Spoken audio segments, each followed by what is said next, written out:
नाशिकच्या सिडको परिसरात घडलेल्या चेन स्नॅचिंगच्या थरारक गुन्ह्याचा अंबड पोलीस ठाण्याच्या गुन्हे शोध पथकानं यशस्वी छडा लावत आरोपीला अटक केली असून त्याच्याकडून तब्बल 2 लाख रुपये किमतीचा सोन्याचा मुद्देमाल जप्त करण्यात आलाय।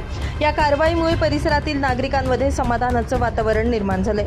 पोलीस आयुक्त संदीप कर्णिक, पोलीस उपायुक्त किशोर काळे आणि सहाय्यक पोलीस आयुक्त सचिन बारी यांच्या मार्गदर्शनाखाली अंबड पोलीस ठाण्याचे वरिष्ठ पोलीस निरीक्षक जगवेंद्र सिंग राजपूत यांनी गुन्हे शोध पथकाला आरोपींचा शोध घेण्याच्या सूचना दिल्या होत्या। त्यानुसार पथकाने तांत्रिक तपास आणि गोपनीय माहितीच्या आधारे आरोपींपर्यंत पोहोचण्यात यश मिळवलं।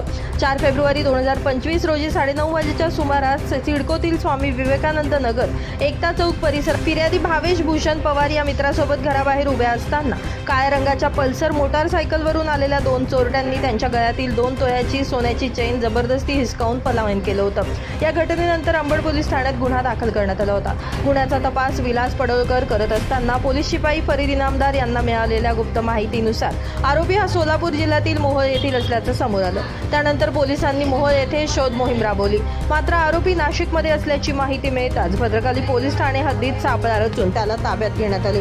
अधिक चौकशीत आरोपीने आपलं नाव गुलाम हुसेन जाफर हुसेन इराणी, वय 37, राहणार मोहोळ, जिल्हा सोलापूर असं सांगितलं।